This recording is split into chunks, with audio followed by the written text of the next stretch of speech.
Talk about a saga, man. You ain't so tough with that bad boy tuck. I'ma get it how I'm living, I'ma walk the walk. Outline my lines, I rap through thought. Hey gang, what's going on? Welcome back to the channel Football Therapy with me, your host Jan. I hope you're doing well, mate. I really do hope that. Welcome back to Chelsea news. Yes, indeed. Romelu Lukaku. Oh my word. Oh my giddy aunt. Oh my lord. When is this going to end? Well, possibly soon. Maybe. Jose Mourinho, formerly of the Chelsea Football Club parish, is looking to come in and take away this big Belgian problem off our hands. I spoke about Roma potentially being in for Romelu Lukaku a few days ago, and as unlikely as it seemed, maybe, just maybe, this is something that can happen. We're going to cite an article and a tweet from Matt Law of The Telegraph to find out what's going on and speculate whether this can actually happen. Apparently right now, Romelu Lukaku's hanging low in Belgium, hiding away from the limelight. I'm going to tell you what happened here today, so strap yourselves in. I want to thank you for joining me for this piece of content. Please do consider joining the subscriber gang, the GOAT gang, the Yanatics, the Fanics, whatever you want to call yourselves. I realize it needs work, but you are of course welcome to subscribe, and I'll thank you for liking the video. Righto, let's jump over to the article now from Matt Law and see what's being said. First it was Thomas Tuchel he didn't want to play for, then it was Chelsea, followed by Saudi Arabia, then Inter Milan, and now Juventus, with Romelu Lukaku suddenly deciding Roma is the best place for him. Yeah, I can't defend this guy anymore. In fact, it's been such a long time since I've been able to defend Romelu Lukaku. To be honest, probably since the Sky Italia interview, he just behaved so poorly to turn his back on the clubs that, wanted him, especially Inter Milan. They were making bids for him like weeks ago, and after making kissy faces towards them wanting to join back there, he didn't pick up his phone, just simply didn't answer his teammates, the manager, the club, and now he seemingly turned his back on Juventus, which was the club in Italy that were going to pay the money for him. Honestly, like, how can you upset so many people and clubs and fan bases? It's pretty impressive. And Lukaku reflects on the summer saga that not only threatens to read the last rites of his own career at the top level, but has also backed Chelsea into an unenviable position. He might eventually realise, it's not you, it's me. Yeah, Roddy well is you, mate. Trust me, it's not everyone else. You're the problem. Chelsea have been forced to negotiate a deal for Lukaku to join Roma on a season-long loan, having rejected two bids worth 23 million and 26 million from Inter before the Belgian effectively sabotaged that particular route out of Stamford Bridge. Yeah, and those two rejected bids, Inter were going to come in and pay more, like 35 million or something. I heard they were going to just give up and say, all right, you take the money, Chelsea, what you want, we'll take Lukaku. It was going to happen, and he was going to get his dream return to Inter. But okay, I'm not going to swear, let's just carry on. So the Belgium effectively sabotaged that particular route out of Stamford Bridge. Lukaku has already turned down a lucrative move to Saudi Arabia, and has now told Chelsea he does not want to move to Juventus, the last club who had been trying to negotiate a permanent transfer ahead of the summer transfer window closing next week. Juventus had made it clear that they could only afford to buy Lukaku after selling Dusan Vlahovic or sending him on a part exchange to Chelsea. But the striker has run out of patience, which is ironic given the tolerance level towards him are at an all-time low. So Chelsea are facing the prospect of having to kick the Lukaku can down the road for another 12 months, with Roma unlikely to agree an obligation to buy the 30-year-old and probably unable to cover his full £325,000 a week salary. Yeah, absolutely. There's no way ever Roma are going to be able to afford $325k a week for a salary for Romelu Lukaku. To be honest, if they pay half of that, I'll be pretty darn surprised. And as much as a loan sucks, Chelsea categorically, up until this point, was saying to all clubs, no loans, only sales. We are getting rid of this problem. And to be fair to the ownership, this is a problem they inherited. Remember, they didn't buy Lukaku for all the spending they've done, and they've done quite a bit. Lukaku wasn't part of that spending. And you can see, because they don't give high wage, I mean, they gave a high wage to Sterling, but the new structure is low, manageable wage structures. And of course, Lukaku's wages blows that out of the stratosphere. So maybe they're finally going, right, okay, just get him away for another year. Let us build under Poch, and let's see what we can do here. Lukaku's decision has wider implications too. The club have been discussing using the two outgoing international loans available to them on Leslie Ugochukwu and David Washington. But assuming that the Roma deal goes ahead, they will only have one overseas spot available. That means Ugachukwu or Washington will either have to remain at Chelsea with little prospect of playing this season,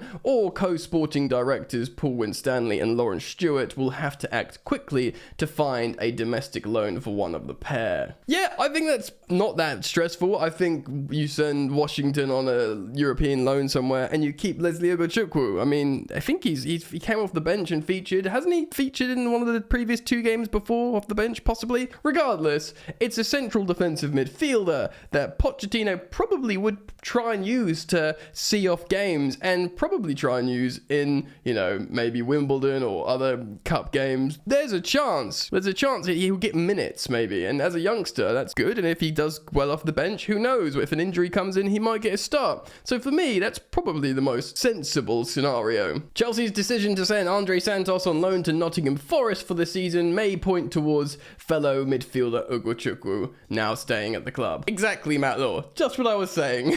Let's not indulge any public relations exercise that tries to tell us there is respect and admiration on both sides. Lukaku has treated Chelsea and some of those who have tried to help him with contempt, and the club are right to be privately furious. Well, the club are right to be publicly furious as well. Rewind 12 months and Chelsea were willing to indulge Chelsea after he told the owners who inherited the £97.5 million nightmare that he wanted to return to Inter Milan, who could not afford a transfer fee. Outsiders were shocked that co-controlling owners Todd Boehly and Badal Iqbali agreed to loan Lukaku back to the Italian club 12 months after he had become Chelsea's record signing at the start of last summer's transfer window. Yeah, essentially it was a really bad deal for Chelsea. Apparently the Chelsea owners, Iqbali and Boehly, reflected more and more over the season like, yeah, I don't think we got a great deal here. They obviously arrived. Thomas Tuchel had a meeting with them, was like, look, get rid of this guy. This guy's he's causing problems. He's bad juju. He's not going to work. We've got Havertz. Whatever. Do you know what I mean? Just get rid of him. And they were like, all right, don't worry. We're going to take a hit. It's a problem we've inherited. We'll loan him back to Inter. We'll sort this out later. But over the season, they were probably thinking, damn, yeah, maybe we didn't do that as well as we could have done. And not only that, maybe we just did what Lukaku wanted too quickly. Maybe this should have been like, look, guy, you signed for this club. You stitched yourself up with the interview. You're going to have to do what we say. And because they immediately gave him that loan away back to Inter, it sort of made him, in my view, maybe look a bit soft. But he was thrown out of favour back then, not once, but twice, but 3 times by the shrinking market for him, to such an extent that Chelsea can no longer play hardball over Lukaku. He's been training with the club's under-21s and is thought to be at least 3 weeks from full match fitness. It doesn't surprise you at all that just Lukaku's not fit, does it? No. Given the chaos around him and the fact that he has not played any meaningful pre-season minutes, Lukaku is not prepared to hit the ground running under Jose Mourinho in Rome, and there are certainly no guarantees that he will score enough goals to encourage more clubs to the table next summer. Also, don't Roma have Tammy Abraham? Do they still have Belotti? They had Belotti last time I checked, and of course they've got Paulo Dybala. Why does a club like Roma need so much high-profile strikers? Even thinking about what they might do with Lukaku in 12 months, when he still has 2 years left on his Chelsea contract, this will send Boehly and Iqbali into a cold sweat. Tuchel, Saudi, Inter, Juve will all feel they've had a lucky escape. Yeah. Matt Law also went on to tweet this morning. Chelsea and Roma officials are meeting over the Romelu Lukaku situation this morning. Chelsea want a loan fee between 8 and 10 million pounds, and Lukaku will have to agree to drop his wages to around 7 million pounds a year for Roma to fully cover his salary. Chelsea do not want to pay a percentage of Lukaku's salary. And Lukaku is currently in Belgium. Yeah, good. At least that's good. It's a strong loan fee, I think. And yes, to Lukaku, they're probably going to be like, look, mate, you got two I hope they're just really firm with him. Like, look, mate, you got 2 choices here. here. You stink up with the under-21s and your career fizzles away, but you make loads of money on this Chelsea salary, or you go back to your beloved Italy, you go to like a passionate coach who can probably, even though he stitched you up all those years ago at Chelsea, make friends again and feel loved, but you just have to half your wages, I guess, or something near that, because Roma would still be paying him a lot of money. It does make you think though, I don't think he cares about money too much, to his credit, because he would have just chased the bag. He did have an incredible offer on the table from Saudi, maybe not quite the same money that, the likes of Neymar's and Salah's and getting offered. Maybe, actually, I don't think the money he was being offered was as much as Jordan Henderson.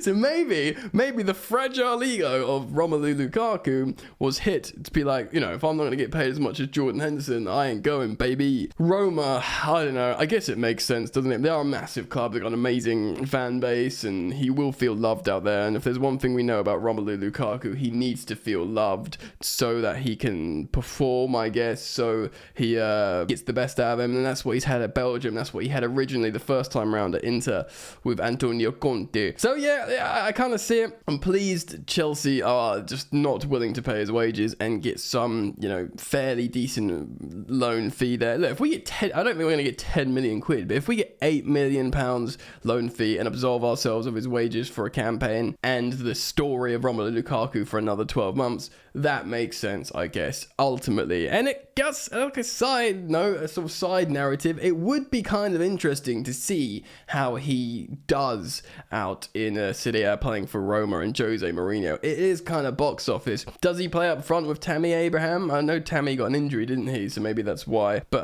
that would be a weird, like, through the looking glass moment, wouldn't it? Tammy Abraham and Romelu Lukaku playing up front for Jose Mourinho, but not for Chelsea, for Roma. Funny how things work out in the world of football.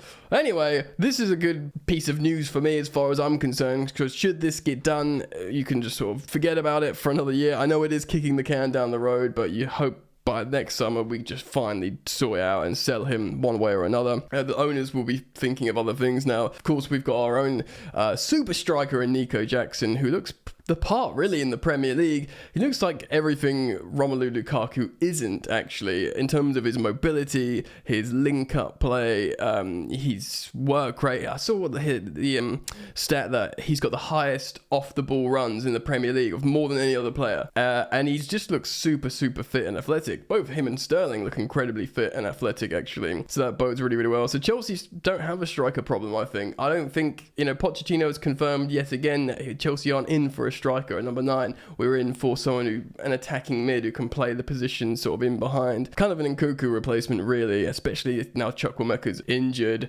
So we don't need a striker. We've got Jackson, we've got Brugge, Nkunku will return, who can play in the centre forward position, and we know Pochettino likes to play him there as well. There was talks that Pochettino might sit down and talk to Romelu Lukaku and talk to him about the idea of being reintegrated back into the squad. Whether that talk happened, I don't know, or whether it was just waved away by Lukaku. I don't think the fans would have had him back. But Pochettino was smart just not to be like, absolutely not, just in case he gets put in a position where he has to have a talk with him. He's just being very mindful, lucid to all eventualities, and just like, yeah, why not? We'll talk to him if we need to talk to him. Good to be off to Roma. Let me know what you think about that. Comment down below. I'll be very interested in hearing your thoughts, feelings, and opinions of this story. Jose Mourinho bailing Chelsea out, hopefully, from a Romelu Lukaku fever dream. We'll have to see. But yeah, man, thank you for joining me. I look forward to seeing you guys here for the next video. Please do consider following me on social media at FootballYannick, and I'll see you very soon. Peace.